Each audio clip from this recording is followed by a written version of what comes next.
we will help them figure out what the system needs to do for them. And then we make a recommendation. And sometimes it's multiple tools. And sometimes it's telling them that they need to stop using as many tools as they have and create a single source of truth. The following is brought to you by Thrive, the end-to-end client experience platform that helps you get the job, manage the job, and get credit.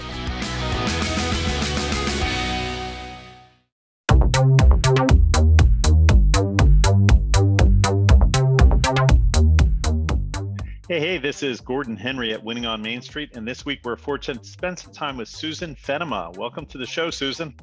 Hi, Gordon. Thanks so much for having me. Great to have you. So, quick intro on Susan. Susan Fenema is the Chaos Eradicating Officer, CEO of Beyond the Chaos, a consultancy helping small business owners extricate themselves from their day-to-day business operations so they can grow their businesses and get their lives back. Very interesting. So, Susan, I know in your literature, your website, you use the word overwhelm a lot to describe how you help SMBs. And I think those of us who are working with SMBs all the time certainly get that.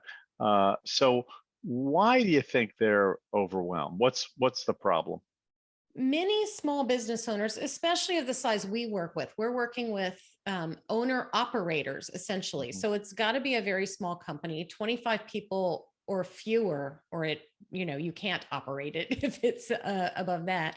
But with these types of companies, the people who start them tend to have been fantastic at their trade. Many times they are suffering under the weight of success, and they've achieved that success almost in spite of themselves.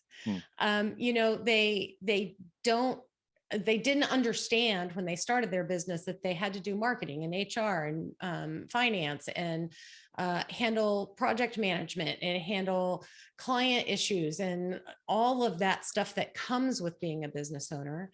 And sometimes they don't do it well. They're a great visionary and they can see what they want to create, but making it happen is the bigger challenge. And so how do they get out from under the weight of what they've built themselves is a big challenge. And that's where we can come in and really start taking things off their plate for them, helping them implement process to simplify things, helping them be able to have dinner with their spouse in some cases. So many times we have found that people come to us when they've hit rock bottom. And we'd love to talk to them before they get there. But many small business owners also feel like they have to do everything. It's their baby, so they have to do it.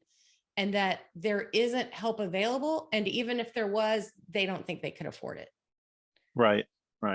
So what does a typical assignment for you and your company look like? And do you offer any guarantees or promises? Just walk us through it. How does it work?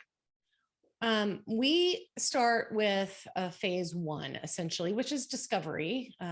Most software developers and advertising people are aware of what that means. We work with a lot of those groups, by the way, but the thing is to dig in. We believe we serve the owner, not the business, but by serving the owner, we will make a better business. So we want to know what the owner is doing every day. We do an owner activity spreadsheet with them of literally, we want to know every little thing you're doing. Just jot it down throughout the day as you're working. And then we also dig into their software tools.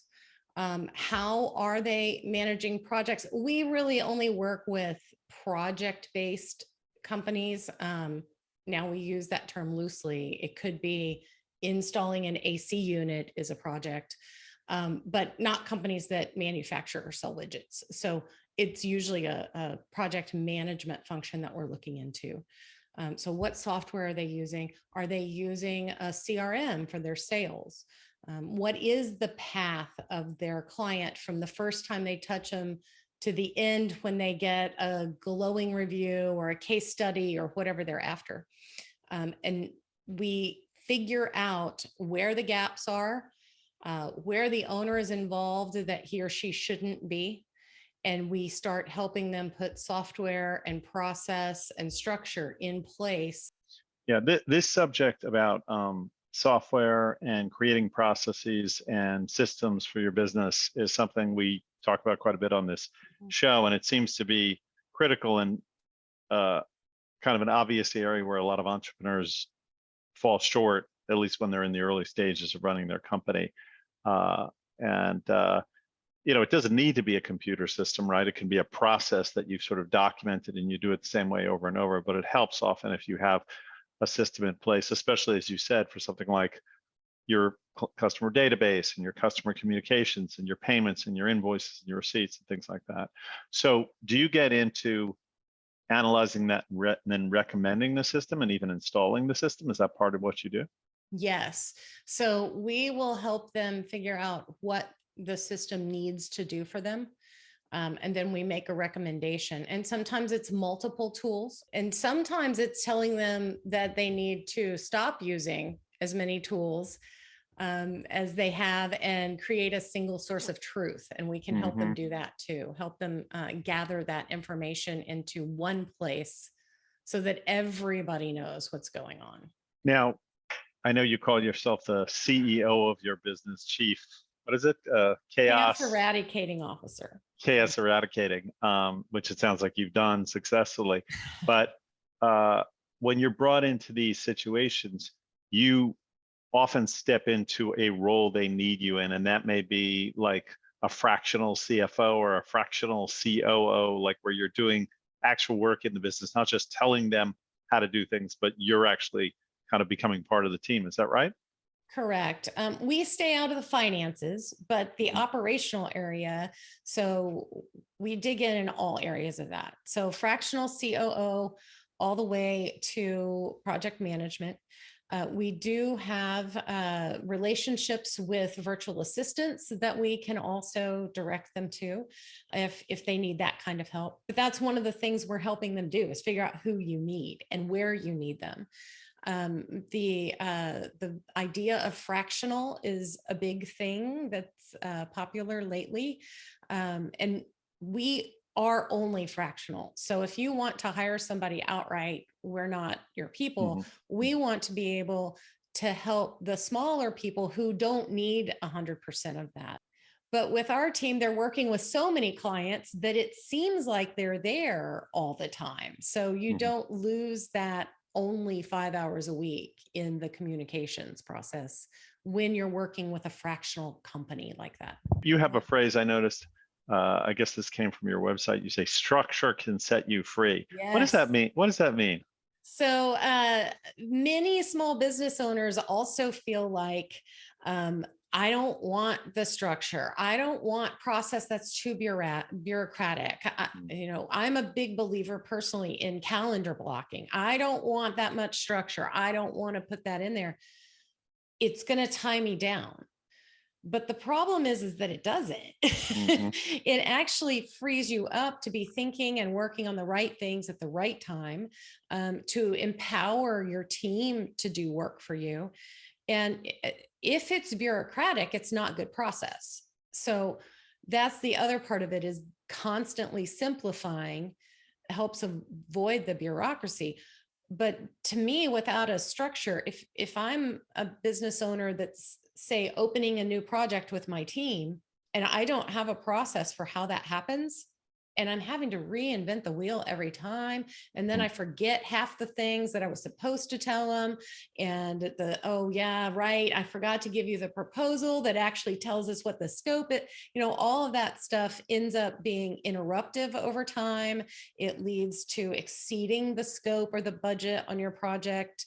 And it makes your team not feel like they are empowered to take the reins and lead it, that they feel like they have to rely on you for all the details. So putting that structure in place really starts to create the freedom. Now, I thought it might be useful to hit on just a couple of specific subjects that you talk about in your blog. I was reading about all these specific areas where I guess chaos gets created, and I thought I would allow you to maybe say a couple words about each one. So, so in your blog, one of the things you talk about is email management. So why is email management a problem for small businesses? It is the most interruptive thing in our lives. And it is not anything that you can't manage a project through it. It doesn't have deadlines. You can't assign a task. You can't build a timeline in it. Everything that comes in feels urgent. Mm-hmm. And as business owners, it's kind of a relief because it's stuff that you can go through and answer, and you feel like you're making progress, and you're like, oh, this is great. And then you're like, I've done nothing for 2 hours. Right. So making sure that the things in your email are going to the proper tools, whether that be your project management or your CRM, really helps with that. And I'm a big proponent of having a virtual assistant who checks your email for you. Another one you talk about is clear communication and saying no. I think we all have a problem with saying no sometimes. Why is that such a big thing for small business owners? Small business owners tend to avoid confrontation, Hmm. and especially when it comes to money. So if the scope on a project changes, instead of approaching it completely unemotionally, because it's not emotional, and explaining, well, we changed this, and the result of that is it will take an extra 2 weeks and it will cost X dollars. And then giving the client the opportunity to decide whether or not it's worth it to make the change is often a step that's missed. The client asked for it, so we did it, and then we billed them, and now they're mad.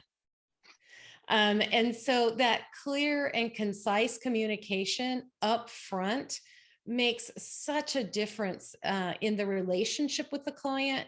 And to know that you're working on something that's of value. Sometimes the client's just talking. They don't mean, oh, I want to spend $10,000 on it. You have to make sure that they know what they're getting into, I guess. Yeah. We're professionals. We know what it is. They don't. Yeah. Yeah. Okay. And one last one, a favorite of mine, exit planning for small business owners. Yeah. That's a big one in terms of how they think of building the value in their business to eventually exit. What are your thoughts on that? I'm a firm believer in having the end in mind and knowing how you're going to get there. And there's different ways for different kinds of businesses. Some business, maybe your plan is, I'm just going to close the doors one day. Okay, that's a fine plan, and you can have that plan, but know that's what you're doing. I talk to a lot of business owners who are like, I'm going to sell my business. And you look at their business and you're like, all you have is a client list. You don't have anything to sell because you are doing everything. And we don't believe in slavery. They can't buy you.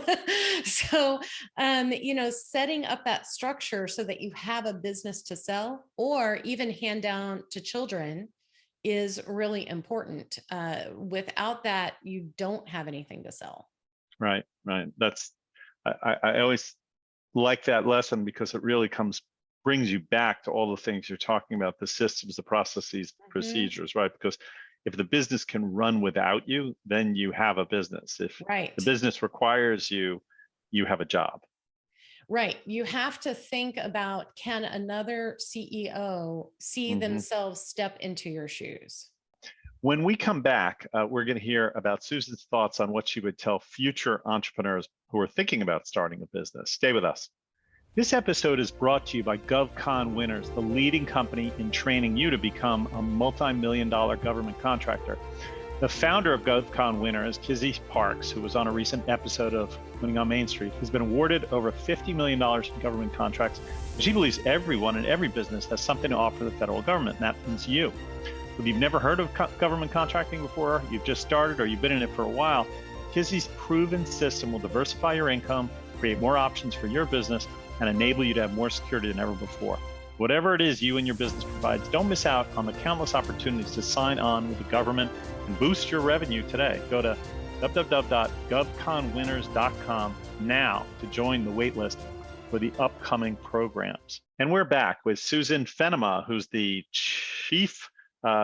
Chaos Eradicating Officer, CEO of Beyond the Chaos, a consultancy helping small business owners extricate themselves from their day-to-day business operations so they can grow their businesses and get their lives back, something we can all relate to. So, Susan, I thought before we go, we would ask you, what would you tell somebody who's just thinking about starting their business? They haven't started yet. They haven't gotten into all the problems we've been reviewing.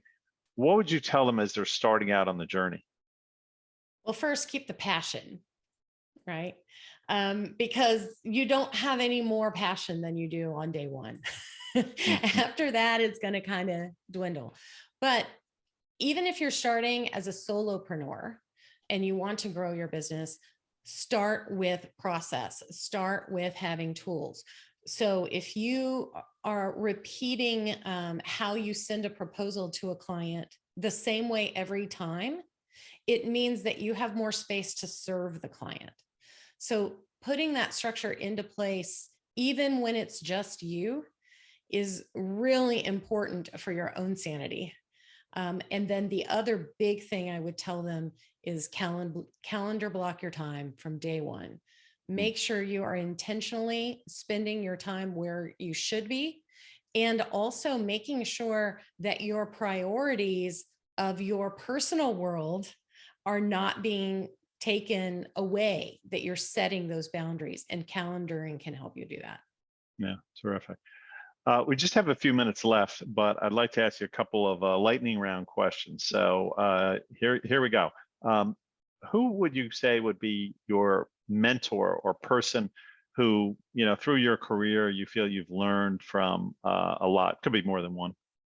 Well, every business owner I worked for, I learned a lot from. Sometimes it was what not to do, but I learned a lot from. But my biggest mentor is my father. He's 81 years old yesterday, still owns his company. He's in the active stage of selling it. But he was able to teach the importance of systems to me, even though, we didn't talk about them that much. He feels they're important. And also the importance of integrity and doing what you say every single time, and what a difference that makes in your reputation and your ability to deal with people.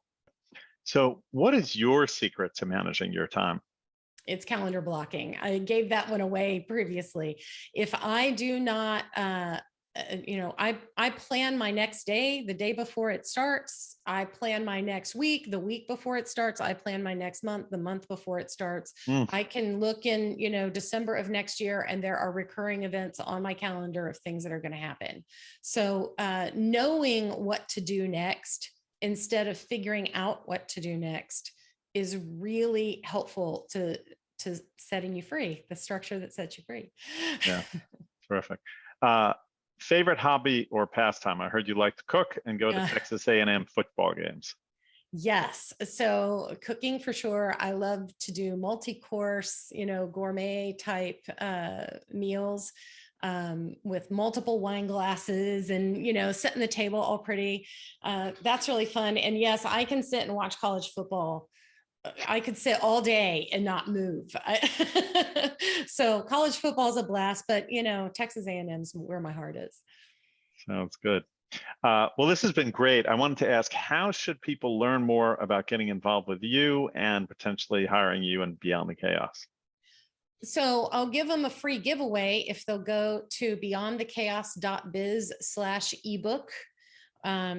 Log in there, and I get it. If you're an overwhelmed small business owner and you're like, I'm not reading an ebook, you can also just email me from there and I'll be happy to help you directly. Fantastic. Okay, and we'll put that in the show notes as well. Well, Susan, this has been great. I think what you're doing is fantastic, and it's going to help so many of our listeners, and hopefully some of them will reach out and get in touch with you. So thanks again for coming on the show, and great to have you here. Thanks so much for having me. This was a blast. And thanks to our producer, Tim Alaman, and coordinators, Diet Barnett and Daniel Huddleston. And if you enjoyed this podcast, please tell a friend or colleague or family to subscribe and leave us a 5-star review. We'd really appreciate it. It helps us in the rankings. Until next time, make it a great week.